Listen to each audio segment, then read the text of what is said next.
지금도 여기 보면 참 좋잖아요. 네, 너무 좋아요. 너무 좋아요. 그런 거를 이제 보면서 저는 떠오른 그 책이 있었어요, 서점에서. 사실 아마 많은 분들이 알고 계실 책이에요. 침묵의 봄. 침묵의 봄.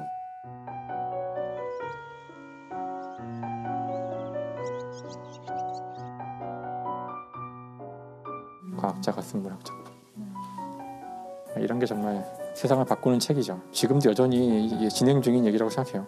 그냥 가습기 살균제로 당한 나라에서는 할 말이 없죠. 이거. 새는 다 어디로 갔을까?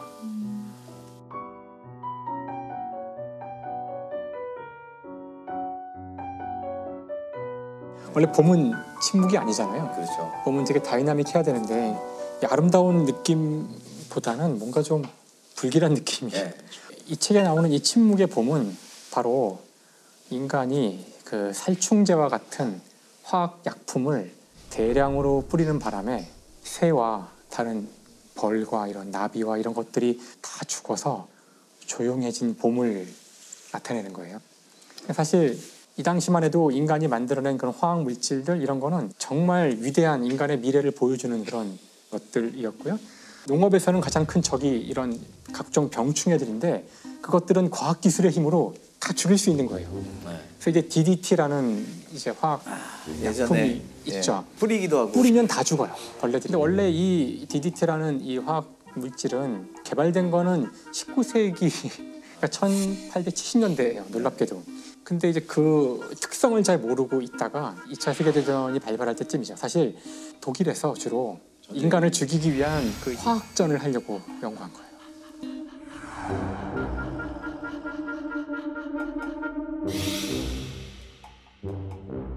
그래서 이 DDT라는 물질이 39년에 놀랍게도 살충 효과가 있다는 사실을 알게 되고요. 그 효과가 너무나 좋았기 때문에 정말 대규모로 이게 쓰여요. 그거를 우리 어린이들한테 계속 뿌렸어요. 하얀 가루를 이 뿌리잖아요. 때문에 그렇죠. 이 이를 죽이기 위해서 사람 몸에 뿌리고 몸에 진짜 안 좋은 건데. 웃으면서 뿌리고 그랬었죠. 살충제 DDT 7,000g을 전국에 배정해서 거리에 살포 소독하고 여름철의 전염병 예방을 위해서 큰 역할을 할 것이 기대되고 있습니다.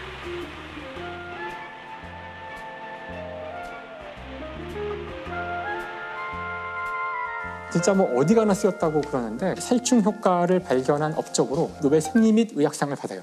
1948년. 그러니까 당시에는 이 화학약품이야말로 인류를 구원할 물질이었던 거예요. 근데 문제는 이 약품이 벌레만 죽일 줄 알고 막 뿌렸는데 새도 막 죽어나가고 그 새에 농축된 DDT가 새에만 있는 것이 아니라 그걸 먹은 소에 농축이 되고 그거를 뿌리던 사람들이 중독이 됐고 처음엔 몰랐으나 점점 농축이 돼서 DDT를 대규모로 사용한 지 한 10여 년이 지나면서부터 사람들이 나가 죽어가기 시작하는 거예요. 이유를 모른 채. 그래서 이제 벌레만 죽이려고 만들어진 약품이었지만 모든 생명체를 죽이게 된 거잖아요. 그래서 이제 이 책이 나온 다음에 화학물질을 마구 뿌리는 것은 안 좋다는, 즉 환경 오염이 문제라는 사실을 깨닫고 72년부터는 DDT 사용을 금지시켜요.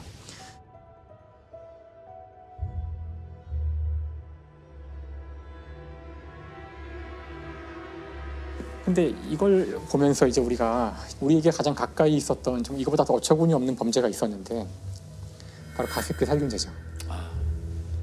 가습기 살균제로 인한 폐질환으로 어린이와 임신부 등 120여 명이 목숨을 잃었습니다. 전국의 병원에서 원인 불명의 특발성 간질성 폐렴으로 472명이 숨진 것으로 집계됐습니다. 가습기 살균제는 균을 죽이기 위해서 만들어진 화학약품이에요. 가습기라는 게 이제 물이 있는 거라 금방 거기가 세균에 감염되기가 쉬워서 원래는 자주 닦아야 되는데 이거를 가습기 물에 타면 닦지 않아도 세균이 생기지 않기 때문에 그냥 쓰시면 된다는 거예요. 그게 소독 효과가 있을 거야. 그렇죠. 사실 어떻게 들으면 되게 혹하는 이야기고 옛날에 그 정부에서도 공무원들 방에 그 많이 썼대요. 관리가 깔끔하게 되니까. 썼던 것 같아. 저도 썼어요. 기억이 나요. 지금 생각하면 정말 바보 멍청이야 나도. 그러니까 살균제인데 여기에 들어간 약품들이 어디에 쓰이는 거냐면은 정화조를 닦는 데 쓰이는 약품이에요. 락스 이런 거. 약품들이에요. 그러니까 이거를 여기 이 가습기에 넣는다는 게 말이 안 되는 건데 아직 굉장히 종류도 한 뭐 수십 가지가 되고요. 이제 그 대표적인 게 에서 만들어졌던 거였죠. 그게 가장 많은 희생자를 냈던 건데요.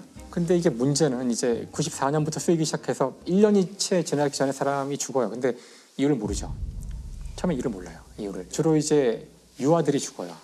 그래서 2006년쯤에 이제 그 아산병원의 한 의사분이 아이들이 자꾸 죽는데 폐가 이게 섬유화된다 그래서 폐가 굳어서 죽어요.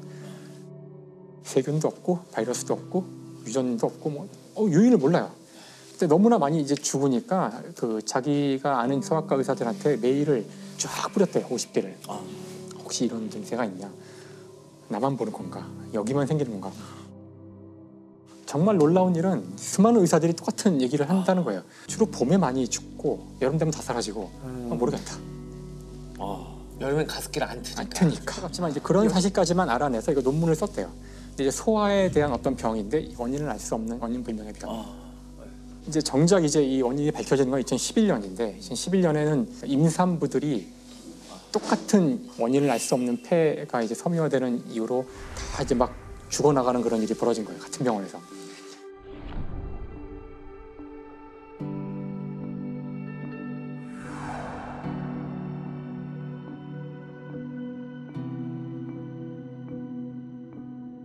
이건 도저히 안 되겠다. 이거는 질병관리본부에 이제 역학조사를 의뢰해요. 2011년이에요. 판되기 시작한 게 94년. 그러니까 무려 17년간 이제 이게 방치된 거죠. 그래서 일단 그 의뢰가 들어가자 몇 개월 만에 딱 답이 나와요. 가습기 살균제. 그래서 정말 수많은 사실 이제 부모들 가습기를 그렇죠. 트는데 겨울 내내 그걸 맞고서 주로 봄에 죽는 거죠.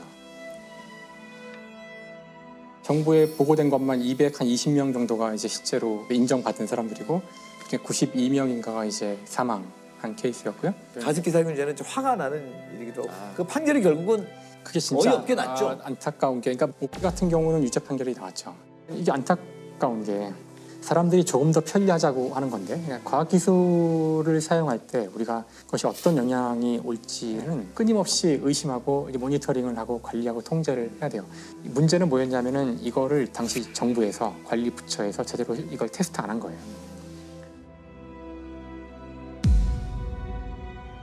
그 기업에서도 이거는 합법적인 정부의 승인을 받은 거라는 식으로 이제 문제가 이제 되는데요. 시간이 많이 지났고요. 그래서 이제 입증 그 증거들을 갖고 있기가 쉽지 않고 이거와 이 원인과 결과 사이에 아무것도 없어야 이제 입증이 쉬운데 그 시간과 공간이 굉장히 길다 보니까 여러 가지 조건들이 막 간섭하잖아요. 그러니까 형사 책임 묻기는 정말 어렵죠. 가습기 살균제 피해자가 67만 명에 이를 거란 예상입니다. 숨진 사람이 14,000명으로 추산된다는. 하지만 사망자 가운데 정부의 인정을 받은 피해자는 10% 정도에 불과합니다. 근데 이게 한 회사가 아니었거든요. 그 올해 초에 이제 판결이 나와서 좀 많은 사람들이 공분했던 게 또 다른 회사들이거든요. 그 회사 제품 때문에 피해를 받은 사람들이 소송 걸었던 것들인데 이건 또 이제 1심에서 무죄가 나왔는데 이것도 되게 논란이 많았던 거예요. 옵기에 이어서 두 번째로 많은 가습기 살균제 피해자가 발생한 제품이죠. 이 제품을 썼다가 피해를 봤다고 신고한 이들은 모두 835명, 이 중 12명이 숨졌습니다. 피해자 측 증인으로 참여했던 전문가들은 업체 측에 대해 무죄 판결을 내린 재판부를 정면으로 비판했습니다. 이게 그 과학자들한테 결국은 자문을 맡겨서 보고서를 제출했는데 과학자들이 쓰는 문장이 명확하게 뭐 관계가 있다 없다 이렇게 쓰지 않잖아요. 판결문처럼 쓸 수는 없으니까. 아주 전형적인 과학자들의 어떤 문장들을 쓴 것 같은데 이제 문장을 관계가 없음으로 해석을 한 거고요. 근데 그 결과를 놓고 이제 많은 사람들이 공분을 하는 상황에서 정작 그 조사를 했던 과학자들은 자신의 의도는 그게 아니었다. 관계가 있다는 뜻인데 뭐 그런 또 논란이 있었어요. 책임을 물려면 고도의 개연성이 있어야 되고 형사는 진짜 다른 가능성이 없을 정도로 확실하게. 과학의 특성상 단정적인 표현을 쓰지 못했을 뿐 인과관계를 완전히 부정한 건 아니었다는 겁니다. TMIT에 흡입 노출된 쥐의 상부호흡기에서 염증과 변성이 발견되었습니다. 해석은 편향되었다고 보았습니다.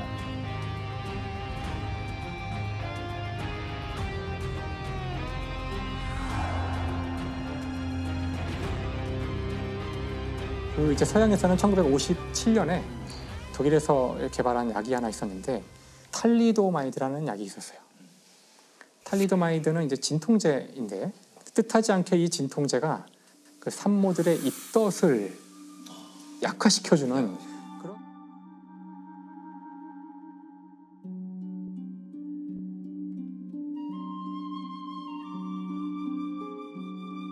그래서 이제 산모들도 이걸 쓰기 시작하는데 그 진통제에 대한 효과를 조사할 때 문제가 없었으니 뭐 산모가 먹어도 괜찮겠지. 결국은 당시엔 몰랐지만 수많은 산모들이 이 약 때문에 이제 기형아를 낳게 돼요. 처음에는 원인을 모르는 기형이죠, 계속.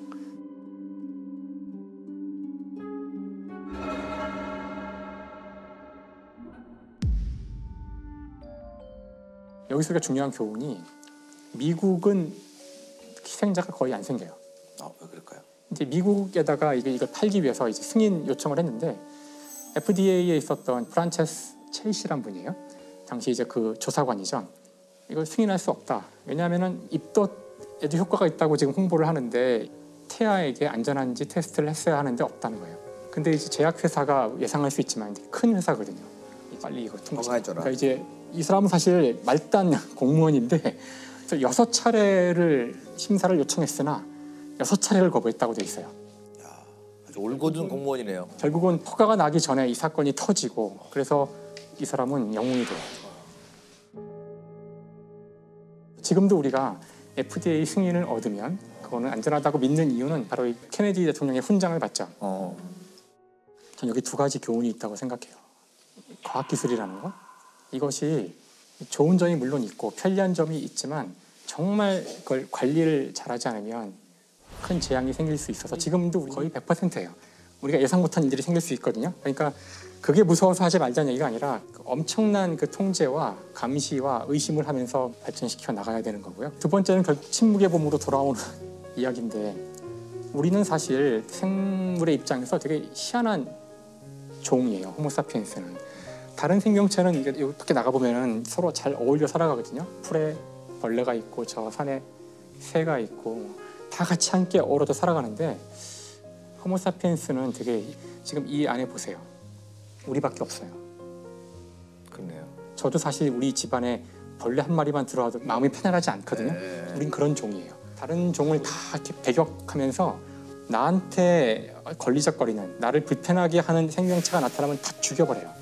다 없애버릴 수 있다고 강하게 믿고 다 없앴죠. 호랑이고 뭐고 인간한테 위협이 되는 동물은 우리 주위에 없어요. 그렇죠. 작은 곤충이나 이런 해충조차도 선별적으로 죽일 수 있다고 착각을 하는 건데 그 인간이 뭐라고 하려고 하는 짓들이 다 민폐더라고요. 자연한테. 과연 우리가 지구의 주인인가? 참 아니라고 생각하거든요.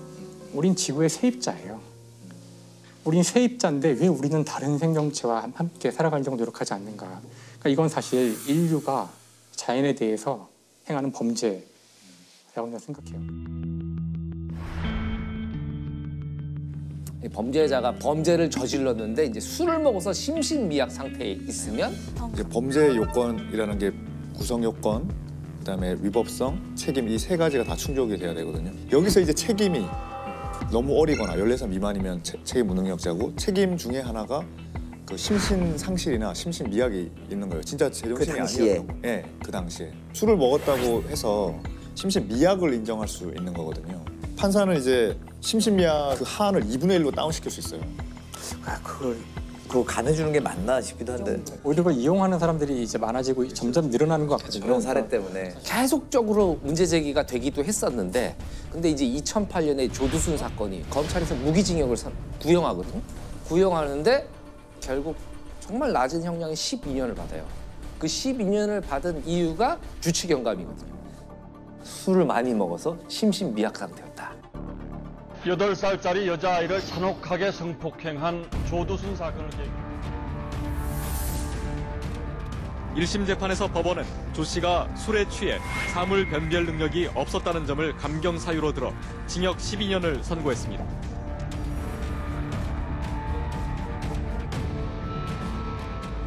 법무부 차량을 타고 서울 남부교도소를 나온 조두순이 경기도 안산 준법지원센터에 도착합니다.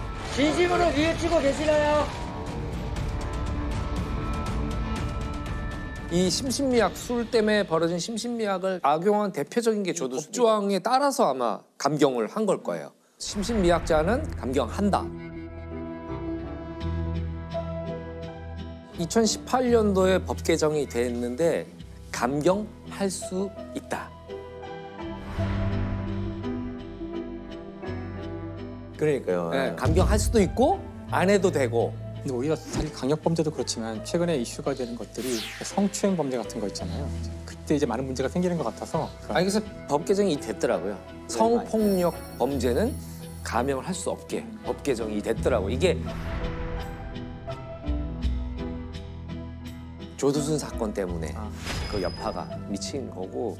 주치 감경이라는 어떤 룰이 나오게 된 배경은 뭘까요? 그 시대에는 우리가 술 먹었다 그러면 사회적으로 좀 봐주는 그런 게 있었어요. 아, 직장 가서도 어제 술을 너무 많이 사회 먹어서 전반적으로 좀 웃으면서 그런 그거를 있긴 했죠. 그런 게 연장돼서 된 것 같은데 지금은 이제 그러면 안 되는 거죠. 절대 그게 감경 사유가 돼서는 안 된다는 여론이 몇 년 전부터 확 일어서 지금은 이제 술 먹은 게 말씀대로 아무도 그렇게 안 해요. 근데 아무도 이렇게 안 하는데 법무부가 지금 강력범한테 발찌를 채우잖아요. 전자 발찌를.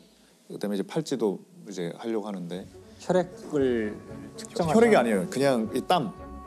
여기서 체액이 나온다면 효모인가 뭐 이런 게 나와가지고 음주 여부를 알 수 있다는 거죠. 그러니까 그 강력범이 술을 먹고 있을 때 이제 우리가 알아요. 어디 있는지도 알고 의심스러우면 그거 완전 감지할 수 있어요. 네, 그러면 전화도 한번 해보고 그러니까 그런 걸 체크하기 위해서 지금 만들고 있습니다. 근데 뭐 음주운전 사고 장면을 가끔 이렇게 좀 잔혹하지만 영상을 보게 되면 거의 제동을 못 하더라고요. 밟은 경우보다는 그냥 뭘 쳤는지도 모르고 달아나는 경우도 많고. 인천에서는 만취한 운전자가 몰던 차에 50대 남성이 숨졌습니다. 피해자는 치킨집을 운영하던 가장으로 늦은 밤에 오토바이를 타고 배달을 가던 길이었습니다. 윤창호 법을 만든 윤창호 사건 있잖아요. 카츄샤 윤창호 씨가 휴가를 나와서 친구네 집에 가려고 도로에 서 있는데 지난 9월 부산 해운대에서 만취 운전 차량에 치여 뇌사 상태에 빠진 윤창호 씨. 저녁을 넉 달 남기고 휴가를 나와 사랑하는 가족, 친구들과 즐거운 시간을 보내던 중이었습니다. 횡단보도를 건너가는 중도 아니고 서 있는데 그 차량이 음주운전 차량이 덮치잖아요. 그래서 0.081인가 나온 사건이거든요. 그래서 14m를 튕겨나가요. 얼마나 충격이 엄청났으면 오랫동안 뇌 상태에 계시다가 이제 사망을 하시게 되는데 지난 2015년 기준으로 음주운전하다 사망사고를 낸 운전자들에게 내려진 평균 형량은 징역 1년 정도에 불과합니다. 좀 잔혹하지만 영상을 보게 되면 그걸 계기로 해서 이제 윤창호법이 이제 제정이 돼요. 그래서 그의 희생이 헛되지 않도록 관련법을 개정하자는 움직임이 일고 있습니다. 음주 사고의 가해자를 엄하게 처벌하자는 이른바 윤창호법 발의가 그의 친구들에 의해 추진되고 있습니다. 윤창호법 제안서를 만들어 국회의원 전원에게 호소한 겁니다. 특정 범죄 가중처벌 등에 관한 법률 일부 거정 법률안 대안은 가결됐음을 선포합니다.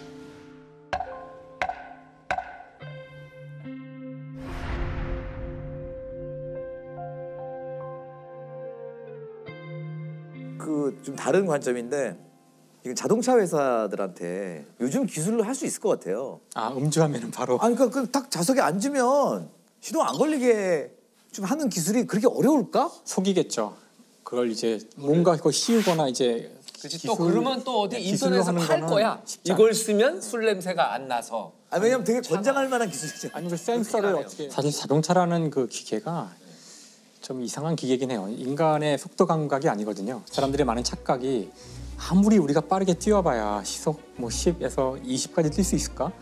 근데 자동차는 쉽게 80, 100이 나오니까 아무리 차를 많이 몰았다고 해도 그 달리는 속도감을 인간이 완벽하게 자기 몸과 일체해서 느끼기는 어려워요.